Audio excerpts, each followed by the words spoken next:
Well, hello, oddballs. It's your host, Bobby. And your co-host, Lexi. And this is Oddities on Elm Street.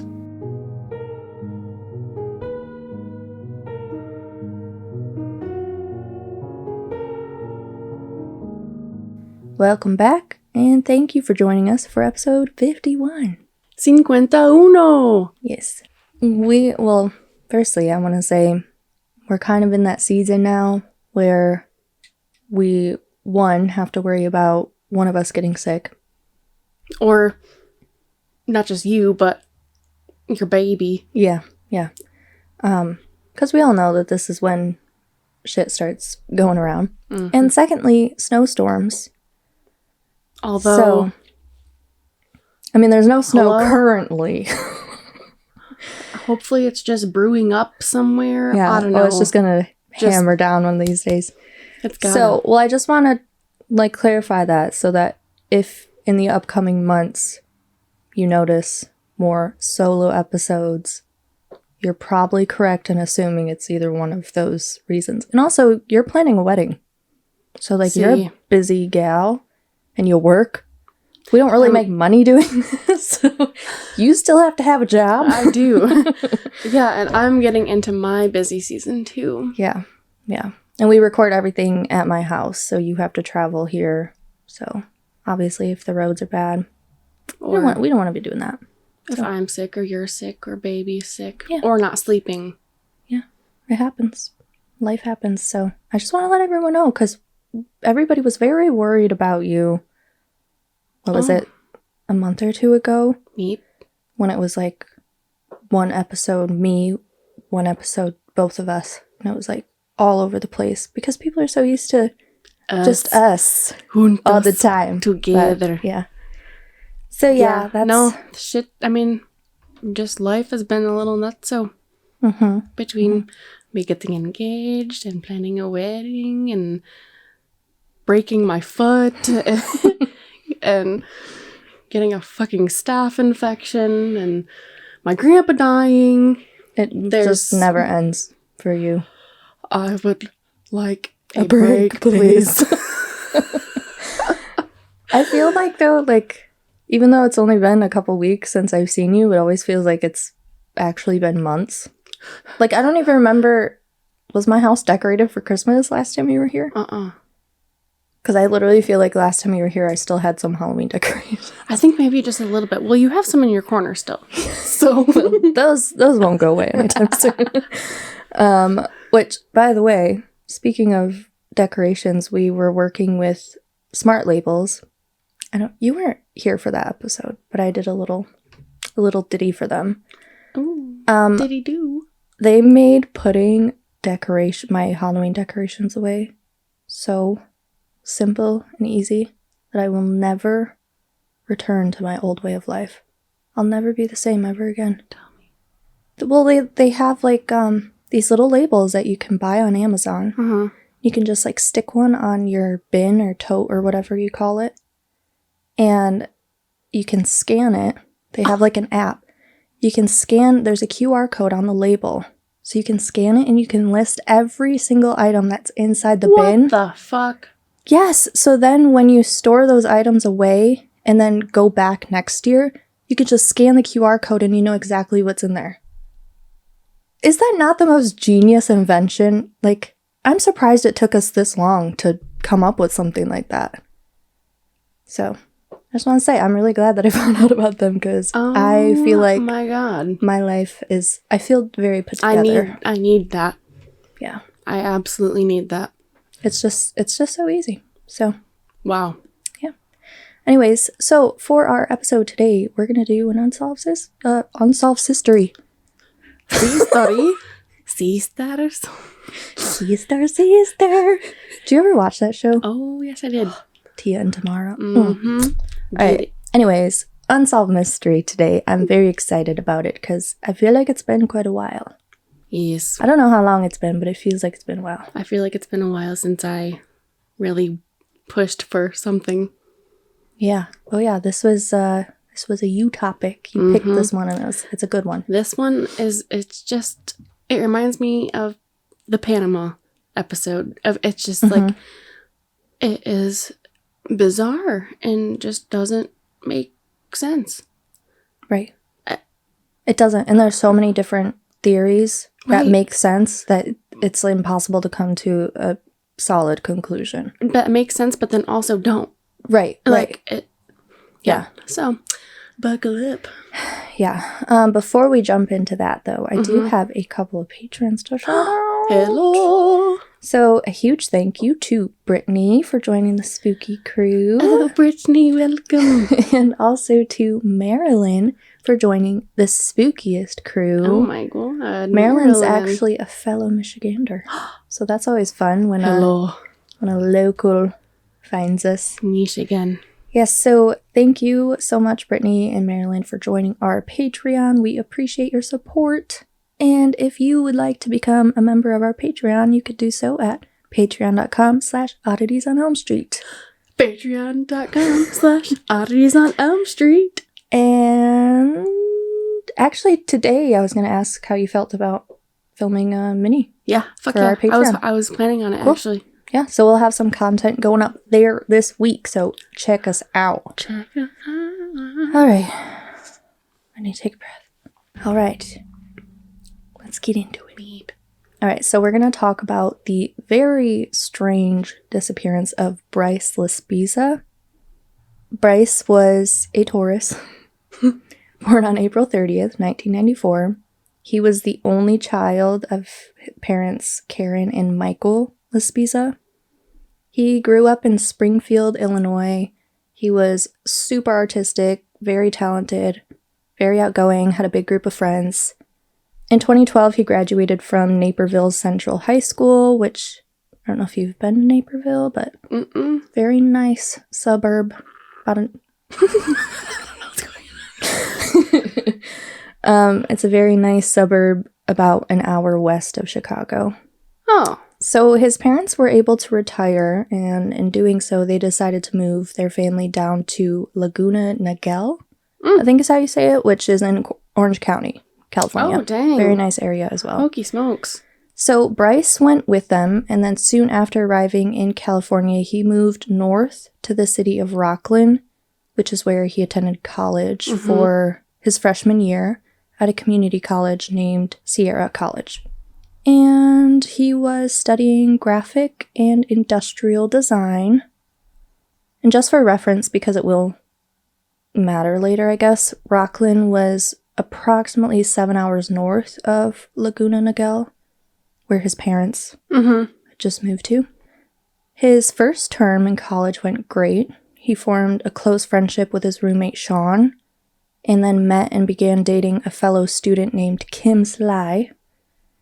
During summer break, he traveled back down to Laguna Niguel to spend the summer with his parents, but he told not only his parents, but like his girlfriend and his friends that he was really eager to go back to school and be reunited with them. So everything seemed well, Right. and it appeared as if Bryce was making plans for his future. Smooth sailing.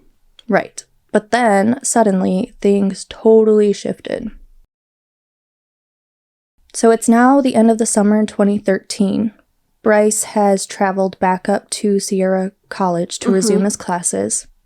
His mother, Karen, describes a phone conversation between the two of them that took place on the day he returned to his classes, which would have been Tuesday, August 27th. From her account, he seemed totally normal, was, excited to be back at school with his friends and his girlfriend. But a day after this, on the 28th, Bryce's mom, Karen, received a phone call from his roommate, Sean. Which, as a mother, as soon as I see that call come through, my heart is beating out of my chest. Not as a mother, but as a once teenager. Calling your friend's parents? That's huge. That means something is very wrong. That is dire situation. I agree. Right there. Yeah. Red fucking flag. Yeah. At that age, for sure, it's really uncommon for someone to just, reach out to one of your parents out of concern for you. Right. So I feel like it would have had to have been something massive. Right. So over the phone, Sean expresses his worry about Bryce's recent behavior. He doesn't necessarily come out and say this, but he would later talk about how Bryce had been drinking excessively, like hard liquor every day. He said 2/5 in a single weekend. Yeah, that's a lot. Yeah. Also while taking Vyvanse. Right. And that wasn't very usual behavior for him, especially considering that for one, he's 19, so this is underage drinking. But then also, he just spent the summer with his parents, and his parents say they did not want to see him drink. Which is, I mean, with a grain of salt, but I mean, you can't be like super totally plastered in front of your parents. You're not going to be able to notice. drink 2/5 in a weekend when you're with your parents. Right. So to move back up and then change that behavior so quickly overnight is a little scary. Yeah. And then, like you said, not only is he indulging in like crazy amounts of alcohol, but he has begun to take Vyvanse, which is a medication prescribed to people with ADHD. And binge eating disorder. Yes, and Bryce wasn't known to have been diagnosed with either. So he was basically just taking it recreationally. Yeah. If you don't know, the effects of Vyvanse are similar to Adderall. And if you don't struggle with the symptoms that the medication was created to help, then it can actually be harmful. Yeah. I mean, even being prescribed, you have to be careful. Yes. And like I've actually heard people say that like people that are prescribed Adderall are so lucky because they must be full of energy and they don't ever have to go to sleep. But it's like, no, because if you actually have ADHD, it's just making you more normal, right? Yeah. Like, I mean, I take Vyvanse. I am prescribed Vyvanse. Yeah. Let me tell you, I can fucking sleep. I love naps. Right, but that's what I mean, though. Yeah, exactly. If you don't struggle with those things and then you're taking it as a stimulant, like, yeah, it makes sense that you're going to stay awake all night. But it's because you don't struggle with the things that it's created Especially if you're not, like, taking a specific dose every single day. Right. Like, as prescribed. Right, like taking it every now and then. Right. Like, all of a sudden going ham on the weekends. Exactly. And then not having any, like... Yeah. That'll mess with your head. Right, and it's not known exactly, like, for how long he was taking it. He did admit to his girlfriend, Kim, that he was taking it to be able to stay awake all night gaming. And then both Kim and Sean reported that they were aware that Bryce was taking Vyvanse at least over the 2 weeks that he had returned for school. So, Sean is talking to Bryce's mom, Karen, on the phone and expressing to her that something is very wrong with Bryce. He says that his behavior has totally shifted. He's not acting like himself, and he's really worried about him. And actually, just a few hours later, Karen would receive another phone call from Bryce himself. This time, Bryce is at his girlfriend Kim's house. So Kim lives about 90 minutes north of the apartment that Bryce lived at with Sean. And he had called his mom because Kim is keeping his keys from him and isn't allowing him to leave her apartment. What we learn later is that on the night of the 27th, so the day that Karen spoke to her son and believed that things were normal, and also the day before Karen received that phone call from Sean, Right. Bryce had sent Kim a text saying, "You're better off without me." Very worrisome. Right, and she's like, "Are you breaking up with me?" Yeah, like, she responds like, "What, are you breaking up with me?" And he says yes. Right, like, oh, okay. Right, and I think at this point, they've been together for either over or close to a year. So this isn't just like not some random little fling. Yeah. So now it's the 28th. Karen has already received that phone call from Sean, and now she's getting a call from Bryce while he's at Kim's apartment. Bryce calls his mom to complain about Kim taking his keys and not allowing him to leave, and he kind of tries to play the situation off as like, oh, she's salty because I broke up with her, and so she doesn't want me to go. Right. But Kim says, no, you shouldn't be driving because of the way you're acting. Right, like it is not safe. Right. So she, like Sean, had seen a huge shift in Bryce and was genuinely worried for his safety. Yeah. Because he was just acting so strangely all of a sudden. But Karen gets on the phone with Kim and says, when I talk to him, he doesn't sound intoxicated. He sounds fine lucid. He should be fine to drive. Just give him the keys. I'm his mom. Trying to be the mediator, whatever. So, Kim does just that. She gives okay, the keys to Bryce and lets him drive away. Now, obviously, Bryce's mother, Karen, is concerned. Right. As she should be. Thankfully. Yeah, she's now received accounts from two people in Bryce's life. Very close people. Yeah, saying that he's just not acting like himself.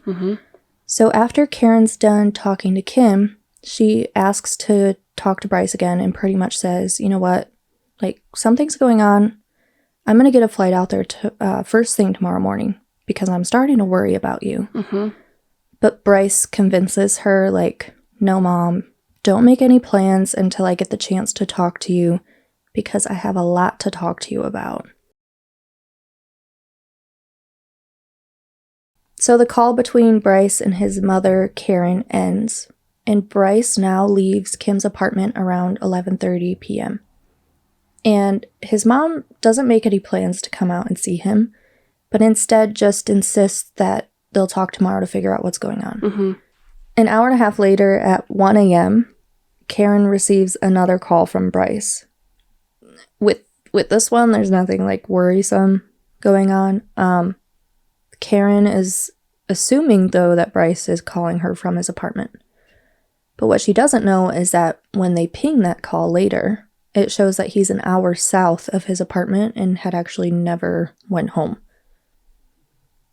So the next morning, Karen notices a voicemail from State Farm, which is the company that they have their car insurance through. And State Farm is calling to let them know that roadside assistance was used on their Toyota Highlander, which was the car that they had given Bryce. Karen makes a call to Bryce's roommate, Sean. I'm assuming before that she had probably reached out to Bryce himself and didn't get an answer. Right. She calls Sean, and Sean confirms that Bryce never made it back to their apartment. Which, hey, yeah, that is not good. I know. If I'm being honest, that would probably be the point that I would head up there. You know what I mean? I'd be like, okay. I don't give a shit. Yeah. I'm going. Yeah. So,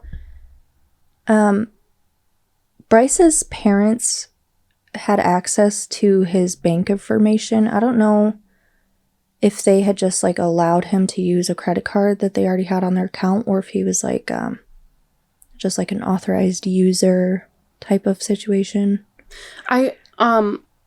From that documentary that I watched, it was I guess he didn't work, so his parents gave him a weekly allowance that was used. He could use the credit card that was in their name. Yes. Right. Okay. Yes. Okay. So yeah, thankfully they had access to those records that showed his credit card activity. Huge. Yes. So they got into that account in the hopes that they could track where Bryce was. And when they did, they found that there was a charge from a place called Castro Tire and Truck in a small town called Buttonwillow, which is about 3 hours north of Laguna Niguel, which is where his parents are currently living.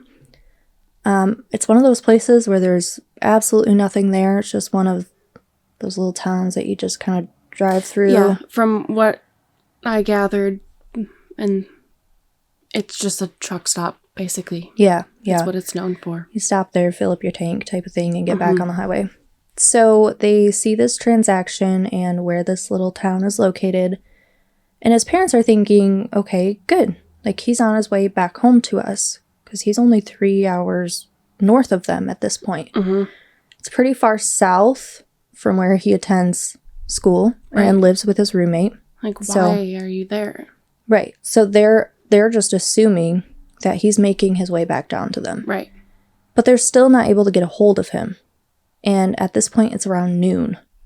So his mother, Karen, hasn't heard from him in almost 12 hours. And when she last did, it was concerning. Yeah. And I can't imagine how worried she would be. Right. So she actually calls the repair shop where the credit card was used to try and get some answers from them. There's a guy working there named Christian, and when he answers the phone, he's like, "Oh yeah, I remember your son. He ran out of gas, so I helped him out, filled up his tank so that he could make it to the gas station." And the parents are explaining to this dude what has happened, and he can tell that they're genuinely worried about their son. So he actually offers to drive back out to the area where he had helped Bryce to check if he was still there.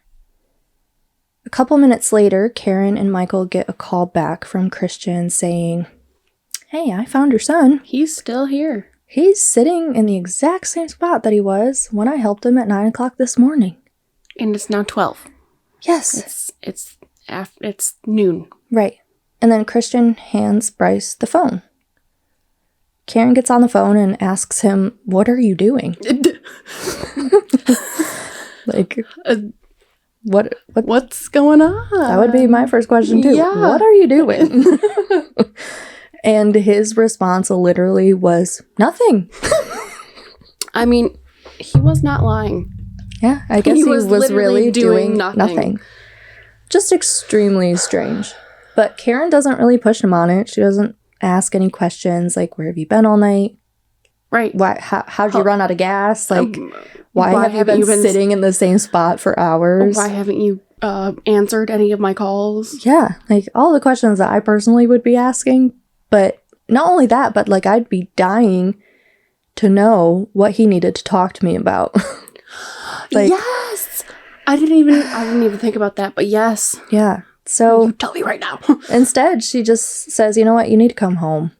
Like, You're 3 hours away. You're 3 hours away. Just make it home, please. Just get on the highway." Yeah, and come down here. Right. So again, all of this is happening around noon. And at this point, he's just 3 hours away from Laguna Niguel. So they're expecting him to arrive around 3 o'clock. But 3 o'clock rolls around and still no Bryce. At this point, Karen and Michael are really worried.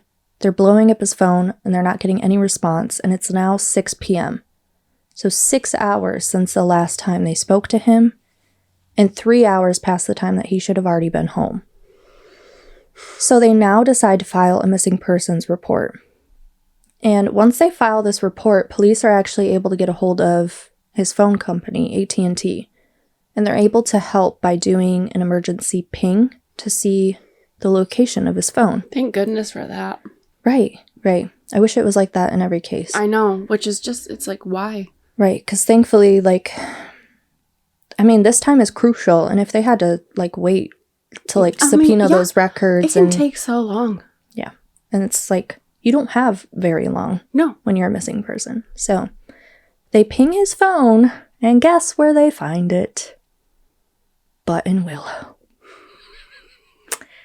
God. So, let's just go over our timeline real quick so we're all on the same page. So Bryce got gas in Buttonwillow at 9 a.m. It's now 6 p.m. and he never left Buttonwillow.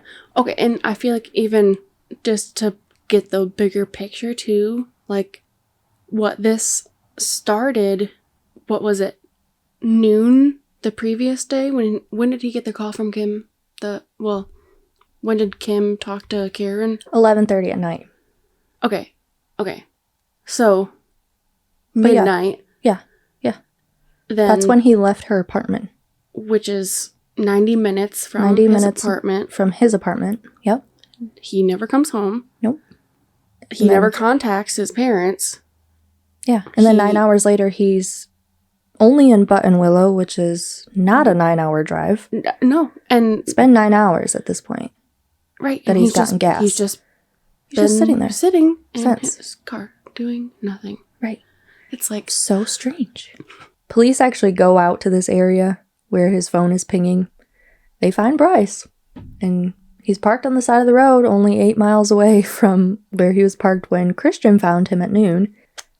So now police are obviously aware of the strange behavior. And so they actually give him a field sobriety test.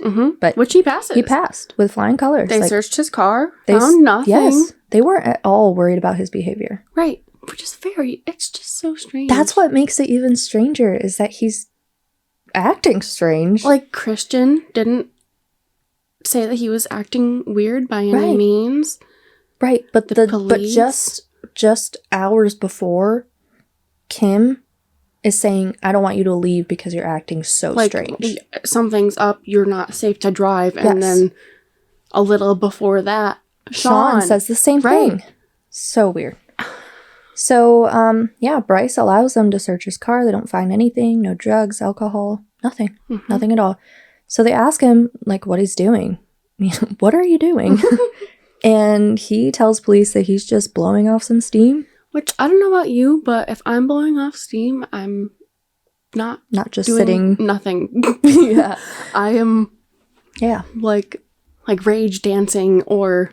like going for a run or kickboxing or something. Right. I don't know. Yeah, it's very weird.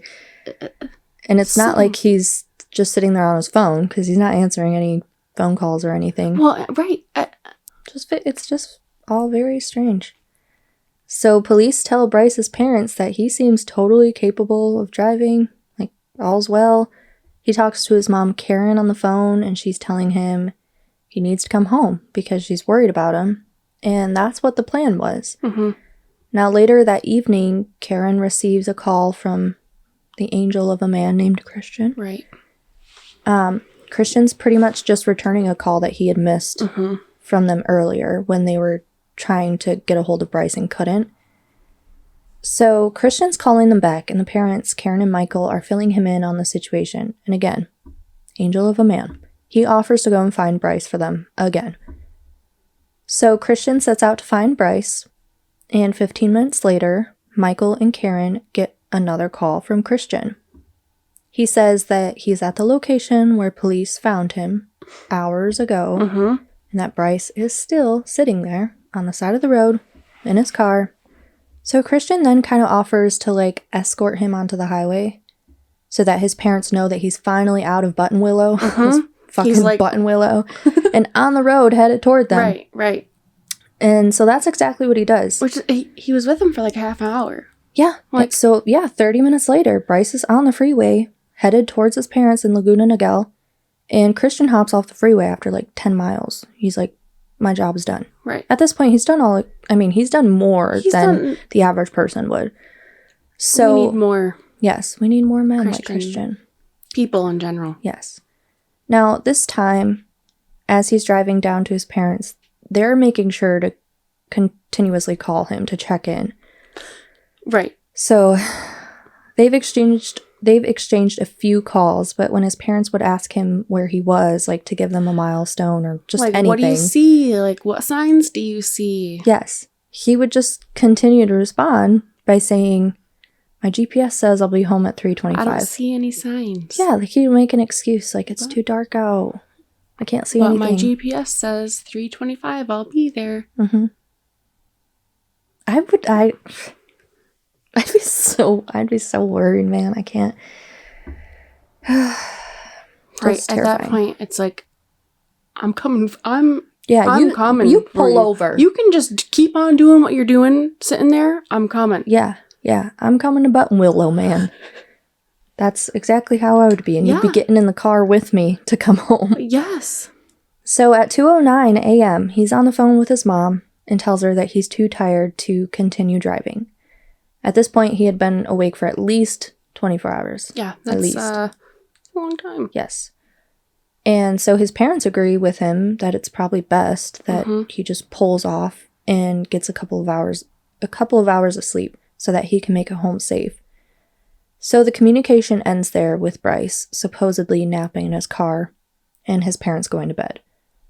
Now at 8 o'clock the next morning, their doorbell rings and they're thinking, finally, like he's home, he's made it safe. But when they open the door, they're greeted by police. Police tell Karen and Michael that their Toyota Highlander was found overturned and abandoned at Castaic Lake, which is about 2 hours north of their home and only about an hour south of Buttonwillow, which was his last known whereabouts. That morning, around 5:30, a caller reported the 2003 beige Toyota Highlander to the California State Patrol. The car was abandoned, laying on its side at the bottom of a 25-foot embankment. The scene where the car was found gave just a tiny bit of insight about what could have possibly happened, because they could see the Toyota driving on an access road at 2:15 a.m. from a nearby surveillance camera. Right. And he goes like up by a cell tower. Yes, he's seen driving up a hill toward a cell tower, but once he passes the cell tower, I think is when he goes off the road. Although, not at this time, but this is what happened, that his car was found overturned. It goes off the road through some brush and down a hill toward a lake. The lake, though, is kind of like a weird optical illusion, because it seems much closer than it actually is. Right. The officer was like, it's very deceptive. If you're by the cell tower, if you're on top of that hill. Right. He says, he's like, it looks like it's a rock throw away. Like, yeah, so close, but it's not. It's not. So with that, like, a lot of people have suggested that maybe this was Bryce's attempt at ending his life. Because it was also noted that the car accelerated while going down the hill. Right. So, obviously people hear that and they think he accelerated down this hill thinking that he would land in the lake.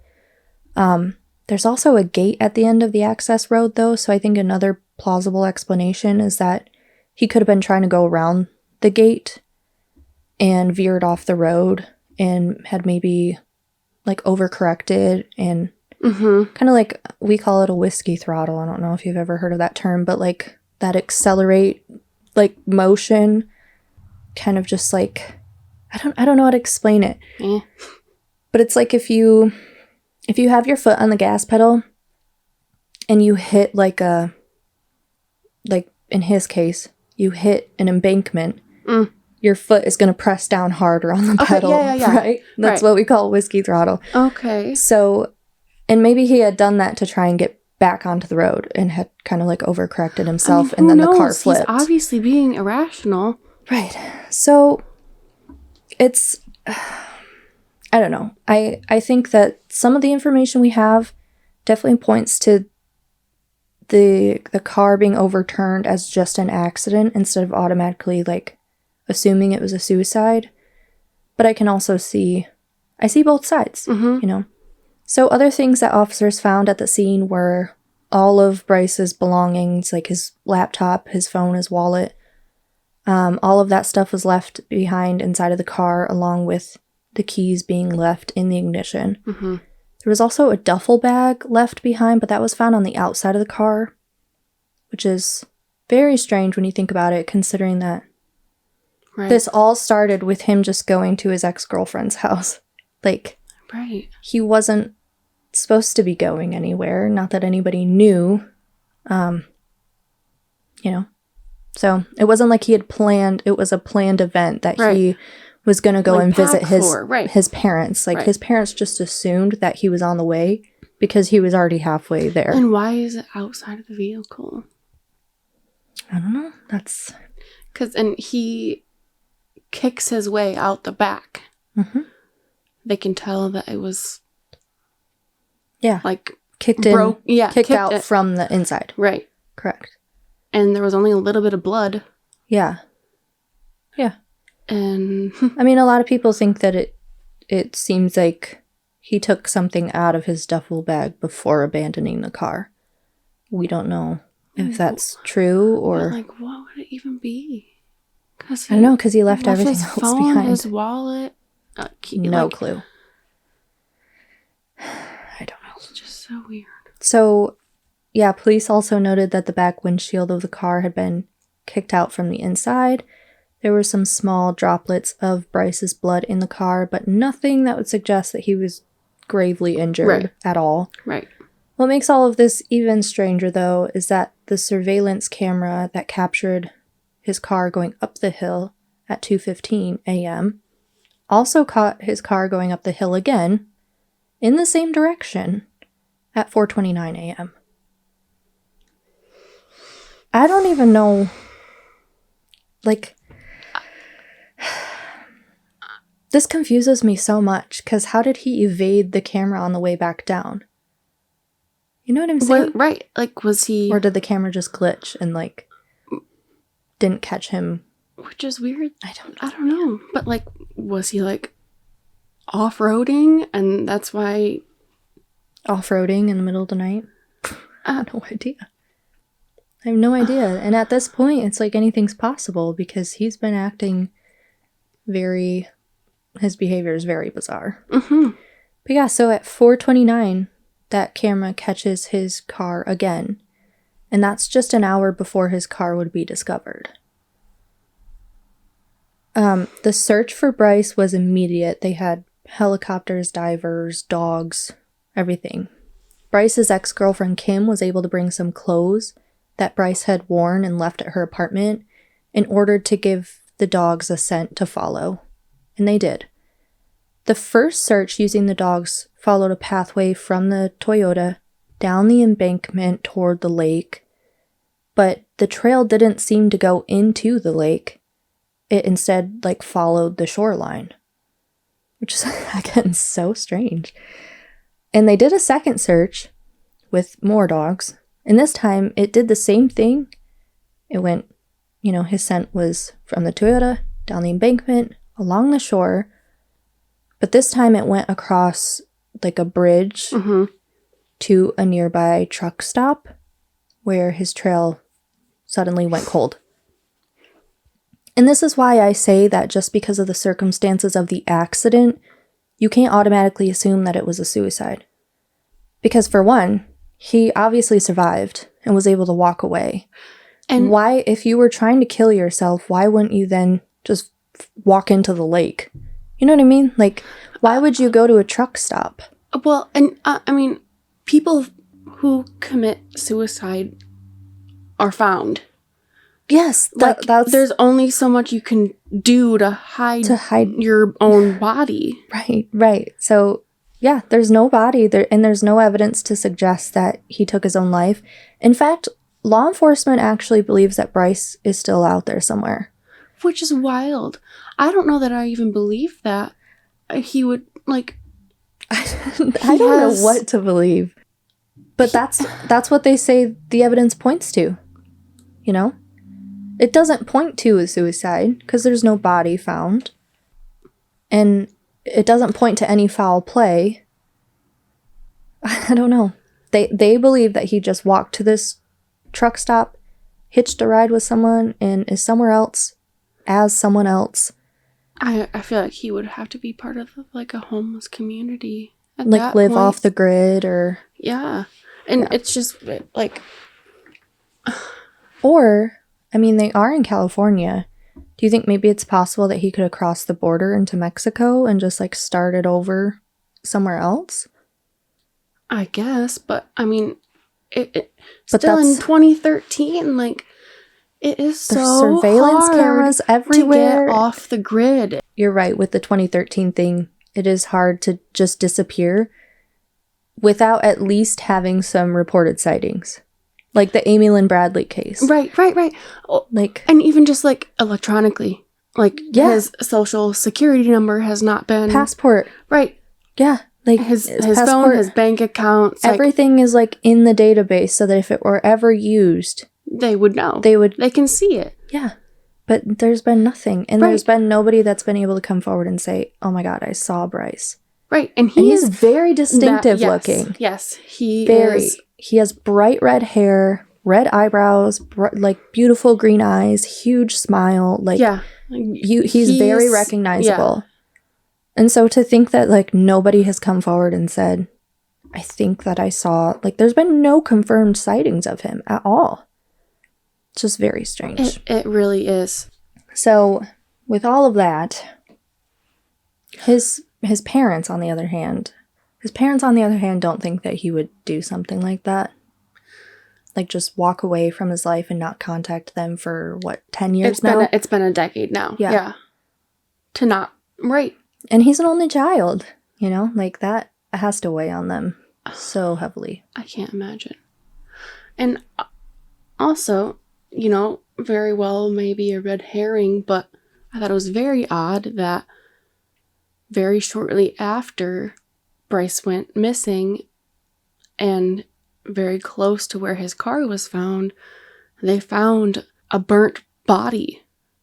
Yeah, you're right. And it wasn't... They confirmed it was not. It wasn't him. Right. It was another LA man who was the victim of a homicide, but But just the area... Right. It's a very... just a really weird area for something like that to happen. And like an access road. The proximity and the time, and it's just Yeah, I didn't even think about that, but you're right. Like, just another weird freaking piece. Yeah, it is. So, Bryce's parents seem to think that, either foul play has to be involved somehow, or that Bryce may still be out there, but if he is, he has no idea who he is. Mm-hmm. And they say because of the accident, which I don't think makes much sense, considering the fact that they didn't have any reason to believe that he was injured. Right. He could have... you could have hit your head and had a concussion or traumatic something. brain injury, something like that. But he was obviously lucid enough to know that he needed to kick out the window to get out of the car. You know what I mean? I feel like someone that's in that state of mind isn't thinking about I feel how like to if get it's away. going to be that bad that you don't know who you are, you might have a concussion, but it's not to that extent. Yeah, right. And I'll post pictures on our Patreon of the scene for people to go see. It's not like the car was totally wrecked. It's just turned over on its side. But, it's obviously not good, but it's not... Things can still happen. Right. Yeah, of course. Yeah. But it's not something where you would see it and be like, oh my God, I can't believe you walked away from that. Exactly. Yeah. Yes. So I don't really know about that, but I do think it's possible because of how strange his behavior was leading up to this, that it could have been like a psychotic episode. I feel like that's what my gut says, is that it has to be some sort of mental break. Yeah. And, he's at that age where disorders, like a lot of undiagnosed disorders, can come really to the surface, start to present themselves, like schizophrenia, right, and bipolar, and all of these other things that, and if he's having symptoms of that and then drinking so heavily and taking Vyvanse, who knows, right, what's going on in his head. I feel like too, if you are going through psychosis and it goes untreated, or you just continue to do things that caused it in the first place, like drinking and whatever, right. Would it be possible to forget who you are? Sure. I think so. Right. Well, but that still doesn't really line up with, there still have been no sightings, no clues. I don't know. I just feel like when you're experiencing psychosis, you're having delusions. You know what I mean? It's hard to tell what's real and what's not. Yeah, whether it's, I feel like people often are like, oh, they're hallucinating, which is not really the case. It's much more so like you're having wild thoughts. Like thoughts that don't make sense or don't align with who you are. Right. Yeah. But you can't, you think that they're real. Mm-hmm. Mm-hmm. Yeah. So I definitely think that going through something like that could affect how you remember yourself, I guess, and how you remember your identity. But do I think he'd be able to pull off disappearing without a trace? No. I just don't think it's reasonable. Mm-mm. So I don't know. I don't know either. And I feel like if he had a mental break and hitched a ride and ended up in some city, that he very well may be like in a homeless population somewhere. Like somewhere on like Skid Row type of... Right. But then also it's like to be there for 10 years. And like, never have anyone recognize you. Right. Or like, honestly, that you're still alive. Yeah. Like, his DNA and everything is in CODIS. Mm-hmm. So if they come across a body... Right. They'll be able to identify him. Yeah. And it does make me wonder, too, if maybe... So, like, one of the other theories is obviously that, like, he hitched a ride. Maybe something could have happened to him from there. Like, say if he is going through psychosis or he's having some type of episode. Like, I remember hearing a story about a man who didn't realize he was schizophrenic. Yeah. And around Bryce's age had an episode of schizophrenia where he believed that there was a girl inside of a house being raped by, like, gang raped by multiple men. And this girl was communicating with him telepathically and telling him, you need to burn the house down so that I can escape. And so he did. He thought he was saving this little girl. And, you know, thankfully nobody was hurt, but he did end up, like, serving time in prison for that. And so it makes me think, like, maybe if you're not in the best mental state and you get picked up by some trucker, maybe you're in fear for your life for whatever reason. Mm-hmm. Like, you're thinking that this person is going to hurt you, whatever. And so you start to defend yourself against this person even though there was no threat. Or maybe there was a threat, you know, but it could have also been imagined. Right. And that person kills you out of defense for themselves, too, you know? Because if there hasn't been a body found, I feel like the body either has to be somewhere... Like it was foul play and someone did a damn good job hiding the body. Hiding the body or disposing of it. Right. Right. So that's also another theory that, again, proves good points, but doesn't fully make sense. Right. And honestly, I don't know, that just kind of came to mind, and it's really just because I can't think of fucking anything, but okay, it is California. Are there any cults around there? There has to be. There's, right. Yeah. Like, I that is just a whole nother, because if he were to join a cult, that would give him the ability to get the things that he needs to survive. without being noticed. Right. Yeah. Right. Yeah. I mean, there's just so many different possibilities with this. Right. And I don't know. It's been a freaking decade. That is crazy. Yeah. And, like, I feel like the number one theory is probably that he committed suicide. But again, it's been a decade. They did a search for 48 hours straight. He was never located in the lake. Like, but there is some other information that kind of casts a vote for that theory as well, I guess, that investigators found out later after speaking to Sean and Kim. Right. He was, like, giving his things away. Yes. Yeah. So Bryce's roommate, Sean, and his now ex-girlfriend, Kim, told police that before Bryce left, he had given away his Xbox and a pair of diamond earrings that were gifted to him from his mother, Karen. He had given those items to Sean and followed it up with a text that read, quote, "I love you, bro. Seriously, you're the best person I've ever met. You saved my soul." End quote. Which that doesn't make me think suicide.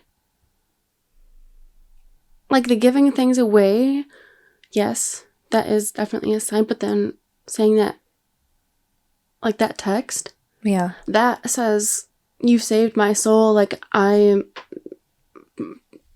think it can be interpreted either way. I think it depends too. Like, is he the type of person to say that stuff in the beginning, or is this totally out of the blue strange behavior That's a very for him. good point, too. You know? But, and then on the same day, he breaks up with Kim over text message saying, "You're better off without me," which is also very worrisome. So weird. So I can see how some, would think that paints the picture of suicide. Absolutely. But absolutely. I also think that because no body and no other evidence has been found to suggest that it was a suicide, right.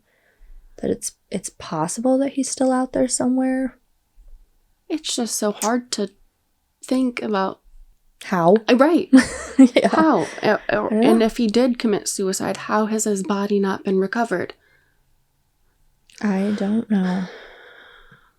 No idea.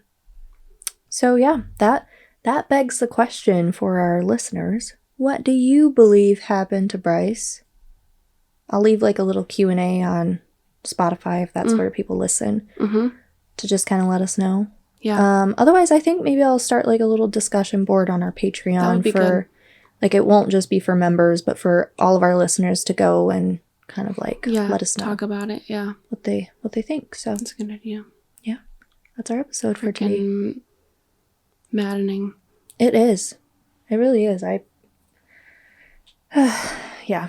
These always get me though. The unsolved mysteries. I hope that one day when we die, we get the answers to all of these. Oh my God, right? Yeah. We get to like sit in like a movie theater and see play by play everything that happened. It'd be amazing. Anyways. Wow. A big thank you to everyone for joining us today for our unsolved mystery and for over 200,000 streams. I don't think I mentioned that. So yeah, I hope everyone has a lovely week. And remember to always keep it spooky. Bye.